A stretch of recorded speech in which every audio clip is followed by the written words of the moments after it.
argamee jira akkuma duratti isinitti hime dammaqeen har'achi deemee sa'aatii duuba Burundi seenee jira galgala araara eegii baaneen duuba sa'a booda achi bahee Burundi akka seenee gabaafamee jira kun dirree xayyaaraa Bujumburaati. Burundi seenee yeroo dubbiin araaraa banamu achitti waliin argame ture. Guyyaan jalqaba guyyaa wal baratan. Guyyaa wal baratanii nagaa wal fuudhanii wal gaafatan. Kind of introduction jechuun guyyaa wal barnoota nice to meet you waliin jedhan san jedhu malkaam tawwuq wal barnoota gaarii dahan zarokka wallo jedhanii waliin haasawan sun ahlan bikum farsa tayyiba jedhanii wal argan bienvenidos amigos guyyaa wal argan jechuun kun cuftunu haal nagaatti wal fuudhanii wal arganii wal simatan jechuudha afaan adda addaatiin guyyaan adda guyyaa wal arganii wal haasawanii wal baratan yoo isin yaadattan taate guyyaa jalqabaa warri Tigraahitti aare sun footoon hin baane malee guyyaa Naayiroobii dhufanis jaara waliin dhugan sa yaadattani guyyaa akkasiiti har'a warri ammoo jaaran dhunne maddeen keenya amanamoon akka nutti himanitti buna dhugan waliin sagantaa bunatti ture buna waliin dhuganii haasawan jechuun sijaara hin dhunne yookaan alkoolii hin dhunne buna dhuganii daqiiqaa 40-45 waliin turan. Waliin dhageenye jechuun daqiiqaa 40-45 waliin turan. Adeemsa gosa kanatti ture. Daqiiqaa 40 haasawaan kan keessattuu substantive waan ta'e dhimma araaraa irraa waliin haasofne. Dhimmi araaraa jechuun yookaan dhimma process design jedhee jireenya guddataa OMN gubbaatti dubbasuun hin tuqamne. Bolfatanii jiran. Arra jechuun akkam nagaa fayyaa ani Xahaa Abdii jedhama akkasii hoogganaa warra garee waraana bilisummaa Oromooti. Ana Profeesar Muhammad Hassan naan jedhani ana baluu akkas jedhama akkasii as jiraadha akkasii haa akkam nagaa what's up ani Radwaan Hussein mootummaa bakka bu'ee dhufee Gorsaa Abiy Ahmediiti garee kanatti hoogganaa jedhanii wal baratanii achiin duubatti buna fuudhanii cheers waliin jedhanii buna dhuganii achiin duubattuu modalities of engagement or rules of engagement jedhaman haala jechuun haasan ittiin haasamu irra haasawan wal kabajnaa maqaa walii beeknaa waan akkasii dubbatan jiran wal kabajnaa kun hin danda'ama kun hin danda'amu akkas waliin jenna akkasii wal kabajuu qabna jaarsoleen araaraa jidduu waliin ogeessuun waliin ogoon kun wal kabajuun jalqaba akkas jedhanii waan akkasii haasawan rules of engagement saatii akkasii haasofnaa bakka akkasii wal agarra maalii akkas goonaa waan gos kanattu haasame rules of engagement ni haasame achiin duubatti borii araarii guddaan ka jalqaba bor banamuu deema gaafilee ciccimtuu waraanii bilisummaa Oromoo ka qabuttu jira akka araaraaf waan isaan dhiyeessanitu jiranii dhimmi mataan bowwaafachiisaa hedduutu jiraachuu danda'a. Woboo qawwee hiikachiisuu ka jedhu kun rakkoo guddaa ta'uu deema. Filannoo Itoophiyaa ka jedhu rakkoo guddaa ta'uu deema. Haalli hidhamtoota siyaasaa ka'uu deema. Akkamiin jechuun warra Oromiyaa Tigraay bulchuun argatanii jiranii. Woboon ammoo akkam xiqqaatu naannuma qabatee jiru kana bulchuun ni hayyamamuuf waa hedduu dubbachuu deeman. Garuu waliigaltee kan keessatti warri dippiloomaatota haga danda'an walitti dhiyeessuuf this is very symbolic mootummaa fi waraanni bilisummaa Oromoo beekamtii kennee fi waliin dubbatanii waliin haasawanii ka jedhuyyuu mataan isaa waan akka malee guddaati. Garuu gaafin akka malee cima ta'e gaafin jajjaba ta'etu jira. Gaafii san cufa walaasa'uu deeman jechuudha. Warri Facebook hin daawwatan sagantaan guutuun karaa YouTube'itiin jira. Karaa YouTube'i koottaa Facebook'in sagantaa guutuu hin qabu. Marreeffamii jaldeema koo gartan linkiin isaa Facebook'ii gubbaa jira. As dhuftanii daawwachuu dandeettan. Kanaafi gaafiin ciccimaan gaafin rakkisaan borii ka haasaamuu deemu. Ka jalqaba borii iftaanii achantu achiin dubattuu itti fufaa gajjiyaa dhumaa. Yoo waliigalanii yookaan ammoo bulfatanii walitti deebi'uu danda'an. Garuu warri dippiloomaatota akkaataan dhagahettu warri lachuu adeemsi araaraa kun yeroo jirutti wal amanuuf akka gami lachuu waraana walirratti hin babal'isne yookaan ammoo gara waraanatti akka hin deemne amansiisuu carraaqan.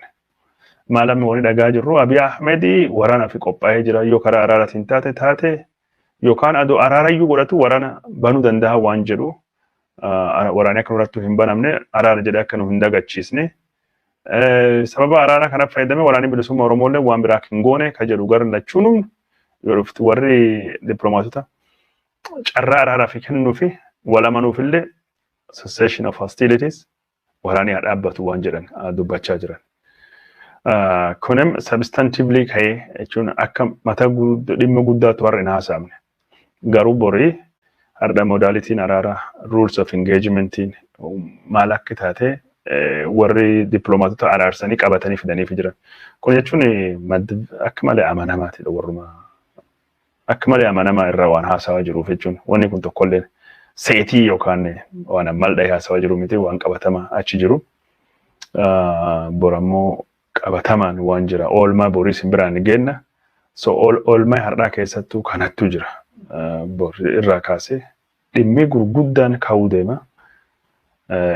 Communication jirtu akka malee gaarii is kind of hoogganaa waraana bilisummaa Oromoo Jaalmarroo warri bosona jiru gammoojjii baddaa jiru. Kaan ammoo koordineetoroota fi garee deeggarsaa garee dippiloomaasii ka biyya adda addaa jiran dubbii himaa wajjin warri Taanzaaniyaa jiru walaasawanii itti himanii akkas jennee akkasuma jedhanii dookimentii kana isaallee waan qabatanii dhufanitu jira mootummaallee waan qabatee dhufutu jira jaaroleen araaraallee waan qabatee dhufutu jira. Haga ammaan tana Ameerikaa fi Awurooppaan keessa seenne garuu yoo isaan keessa seenan araarii dhalachuuf carraa guddaatu jira jedhame. Karaa Noorweetiin wanni sun hin yaalamaa jedhamee yaadamaa jira. Araarni jajjabeessina jedhan malee garuu akka Tigraay sun kallattiin araara keessatti guddoo dhiibbaa godhaa keessa hin jiranii. Awurooppaa keessa ammaan tana Noorweetu jira. Haala gosunittu jira jechuudha. Kaan ammoo dhimma kanaan wal qabatee wanni deemaa jiru araara kanaan dubattu maaltu tayaa ka jedhullee ajandaa guddaadhaan haasamaa jira. Maaliif araara kanaan dubattu yoo dhugumaan araarii kun kalaaf qabatu taate dirreen dimookiraasii ka dhugaa ta'uu qaba. Kan ammoo hagam tokko mootummaan kun mirkaneessuu danda'a marii biyyaalessaa jedhu keessatti. Jawaar Faatii Baqqalaan Faatii Daawud Ibsaa Faatii Abiy amananii filannoo jedhanii laf sochoosanii uummata sochoosanii kaasanii dhumee warra amanidhaa ta'e. Filannoolee hin mo'anne, filannoolee hin hirmaanne, filannoon hin geggeeffamne hidhamanii hafan. Warri waraana bilisummaa Oromoo yoo filannoo jedhanii galanii yoo akkamiin ta'uu danda'a? Kanaan dura amananii qawwee keewwatanii laf galanii ijoolleen qawwee laf keewwattee galte. Gariin summii nyaatanii, gariin ajjeefamanii, gariin hidhamanii, garii gargari faffacaasee, garii mootummaan waraana ofii godhee warri bosonatti hafee irratti fayyadamuu yaale. Warra ammoo karaa nagayaatiin qabsoofna jedhanii Eertiraa irraa biyya biraa irraa galan haga ammaan tana maayidhaa keessa dararamaa jiran, hidhamaa jiran. Warri kammanii murtii baasaa jedhee abbaan alangaa himatamaa turraa hin qabu jedhe haga ammaan tana himatii warra dhaabbatee bakka jirutti maayidhaa jiran. Inumaayyuu maayidhaa bakka isaan jiran burraayyuu irraa mootummaan miliksee dhabamsiisee jira. Kun cuftuun fudhatamaa miti. Kun jechuun ishuu guddaa ta'uu deema. Wabiin warra maali? Gaheen international community yookaan hawaasa addunyaa maal ta'uu deema? Yoo mootummaan Abiy Ahmed fakkeenyaaf waliigaltee mallatteessa waliigaltee cabse kana adabbii mootummaa kana eeggata sadarkaa addunyaatti maali? Amma Tigraay wanni Abiy Ahmed akkas miskiin ta'aa jiruuf Awurooppaan hagammaan tanaa gargaarsi hin kennineef. Ameerikaan gargaarsi hin kenneef gargaarsi nama waan dabarte. Baankiin addunyaa liqee gad hin dhiisneef balbal Washington DC rukutaa jiran. IMF liqee hin kenneef balbal Washington DC rukutaa jiran. Kanaaf gargaarsi faranjii irraa argachuu fi dirqama Abiy Ahmed nagaa sunittuu rarraa'uu qaba. Nagaa san buusuu qaba warra Tigraay wajjin. Ka waraana bilisummaa Oromoo yoo Awurooppaa fi Ameerikaan bira hin jiraanne humna gosa Tigraay sun hin qabu. Maal jennaan gamtaan Afrikaa akka gamtaa siyaasatti walitti dhufan malee gamtaa taankillee baankillee qabu miti. Gamtaa siyaasatidha. Awurooppaan ammoo Ameerikaan neetoo qabdi. Qoqqobbii meeshaa waraanaa waraan qabdi. Awurooppaan ammoo Ameerikaan baankii qabdi. Baankii addunyaatti IMF qabdi. Kanaafuu araaris warri godhuu barbaadu ka warri godhuu mootummaa Abiy Ahmed irratti dhiibbaa guddaa godhuu danda'a. Kunillee itti yaadamaa jira. Waa hedduutu jira. Amma akka maddeen keenya jechuun akka malee amanamoo waan ta'aniif kan afaan guutanii dubbachaa jira. Adeemsi araaraa kun ka Tigraay illee caalaa ulfaataadha. Ka Tigraay caalaa ulfaataadha. Ka Tigraay caalaa rakkisaadha. Garuu gaaf araarri dhufe ka Tigraay caalaa bu'aa qabeessa Itoophiyaa godhuu danda'a. Maaliif ka Tigraay caalaa rakkisaadha? Abiy Ahmed gaafa Tigraay wajjin mari'atu Tigraay tokko qarqara lafaa jirti. 2 dinagdee cimaa hin qabdu. 3 uummata xiqqaadha. Kanaaf wanni isin Finfinnee irraa kuttu yookaan Oromiyaa irraa kuttu baay'ee hin jiru wanni isin hir'istu. Kanaaf Adaanech Abeebee feetan maaliif nu rakkistanii heera barreeffattanii jirtanii keeyyata 39 qabdanii nurra deema kashin jetteef nurra deema isin jibbine gaafa waraanaa san kashin jetteef Tigraay wanni miti. Ka Oromiyaan jiddu galeessa biyyaati. Oromiyaan uummata guddaa qaba. Oromoon ikoonoomii guddaa qaba. Biltsiginnaa waliin du'aa jiruuf kana. Kan ammoo marroofaaf qooduu hin barbaadu. Rakkoon guddaan tokko hin bakkee kan jirti. Rakkoon jiddu galeessaa kun furattee jennaan ammoo Abiy Ahmed mootummaan isaanii tasgabbaa dinagdeen guddata. Uummati guddaan Oromiyaatii fi Oromiyaa keessa jiraatu potential isaa gadhiifama biyyattii badhaadhuu dandeetti. Kanaaf akka malee rakkisaadha. Tigraay caalaa Oromiyaatti Abiyyiif barbaachisa, Biltsiginnaaf barbaachisa, Shimallis Abdiisaaf barbaachisa. Akka malee dhiibbaa guddaatu jira, rakkoo guddaatu jira. Rakkoo walamanuu dhabuutu jira. Haga tokkotti warra tuffachuulletu jira. Garuu ammatti beekamtii kananiif teennee wajjin biyya birattu mari'annaa jedhanii haal duree warri dhiyeessi fudhatanii Tanzaaniyaatti waan kan godhuun mataan isaa waan akka malee guddaa tokko jechuudha. Kanattuu jira intarneetiin kiyyineensaati dheeraa deemu fakkaatan qaqqabamuu jalqabee jira. Hadhaa buutii isaa tokkoo fi daqiiqaa 15 haasofna jirra. Viidiyoo sila warri marii yookaan ammoo araara balaaleffate hedduutu jira. Warra Amaaraa isin biraan gayaa jechaa ture. Viidiyoon sagalee yoo isin dhagame hin beeku viidiyoon qaqqabamaa jira waan taateef kan caalaa haasa'uun hin taatu. Kan caalaa haasa'uun sagaleen gaarii hin jiru. Maal jettan? Viidiyoo sun guyyaa biraatti deebina. Yaadii keessanii maal jira? Yaada keessanii xiqqoo tokko dubbisu tokko lama. Nagaa Rabbiin habuusuu jedhee jira namni tokkin. Dodola Arsii lixaarra warra daawwatutu jira. Yaa ardaayyuu Wallaggaatti lola hamaatu deemaa jira jedhu beeki kadiroo. Wallaggaatti lola hamaatu deemaa jira lolii hamaan geggeeffamaa jiru. Waraana bilisummaa Oromoo qofaa miti. Waraana bilisummaa Oromoo miti. Faannoo fi mootummaa jidduutti Liyyuu Haayilii jidduutti waraanatu hangar guutefaatu lola guddaa geggeeffamaa jira. Bakka Wallaggaa hedduutti warra isa wajjin lolii deemaa jira. Waraana bilisummaa Oromoo warra qophaa'aa jira mootummaan lola ba'uu danda'a.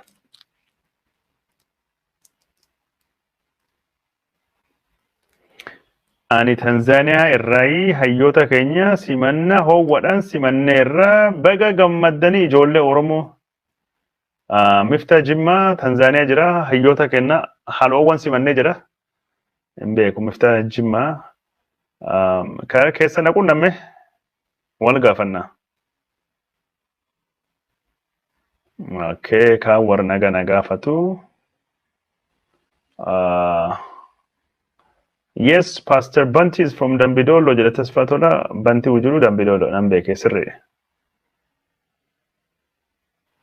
Gaaddisa jiraata Galatoomii Kadiroo Dr. Henook Guddoo Jaraddaa garuu na aarsee jira. Maal akka inni yaadu hin beeku jedha. All right. Waan qoosan laqqoo xaxafuratu. Wali saaxiluu dhiisa wali haa kabajnu yaa Oromoo tuffii maali? Namni qoosaa jirre malee wanni gaarii namni wal tuffatan jira. Obbo Xahaa Abdii cimaadha siyaasa irrattu jedha. Okay.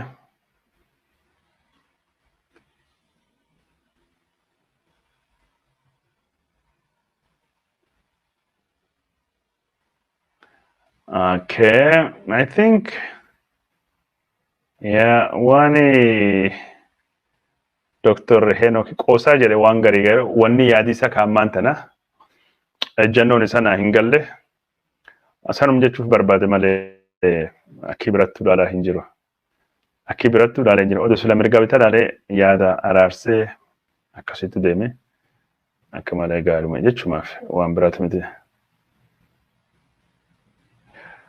Akkasii daawwattoota keenya jaalatamaa fi kabajamoo waan nu daawwatan hordofanii fi hedduu galatooma borammoo oolmayii araara guyyaa lammaffaa maal fakkaata akka jedhu isin biraan gahuu deemna. Har'a jechuun akka gaariitu jalqabe garuu wanni haasa'ame ka araaraa mata dureen guddaan hin jiru. Boori ka jalqabaati. Boori jenna amma Tanzaaniyaattu bari'ee jira. Amma haasa'uu jalqabuu fi rafnee kaanee hojii deemnee gallee madda keenya ka Afrikaatii fi ka Ameerikaa irraa oduu walitti qoqqoocne waan qoqqoocne gaarii jechuun mimmi'eessine ta'e daddabaltanii kijiballee qabdanii oduu asiin miliqee achiin miliqee yooyyanii akka malee itti daddabalaa jettanii oduu miliqxee masaraa biyya irraa hin qabdu naan jedhamni gaarii mudii godhatee natti oduu miliqxee jedhan jechuun oduu no Henok nama akkanatti hin fakkaanne no Henok yaadisa addaa ibsate malee nama addaati hin taane jedhe waan isaa galee nu hin galle maalii kan akkuma nu galchuu barbaadee malee waan biraati miti waliin jibbina jechuun anam jibbinsisallee watakkallee hin qabu garuu yaadisatti wali hin galu yaaduma isaati malee Henok nam gaarii Henok qabsaawaa Henok nama cima haga umrii isattu haga beekumsattu haga dandeettisattu waan guddoo Oromoo godhe shakkii watakka hin jirtu. Nam cima nam jaba akkuma nu carraaq nu ole nam carraaqe nam waan guddaa gumaachi. Garuu waan inni amma godhaa jiru kunini ejjannoon Amaaraa kanam hedduu hin galle akkam isaa galee Amaaraa caala Amaaraa tahaa jira waan jedhu. Warra caalu warra tahaa jira warra dubbachaa jira. Arralee dhagaa'aa ture deema Dr. Henok Gabbisaa dhageeffadha jedhee namichi kan haasa'u dhagaarrallee Habtaamuu Ayyaaloo nam faarsennaan rakkootu jira. Nama Oromoo Habtaamuun faarsennaan rakkootu jira. Yaadii Habtaamuun faarsi yaada farra Oromootidha. Habtaamuun arrabsee jennaan abaaree jennaan dhugaa jira. Sun yaada Oromoota jechuudha namni Habtaamuun arrabse. Akkasii ulfaadhaa nagaan oola nagaan nu bula.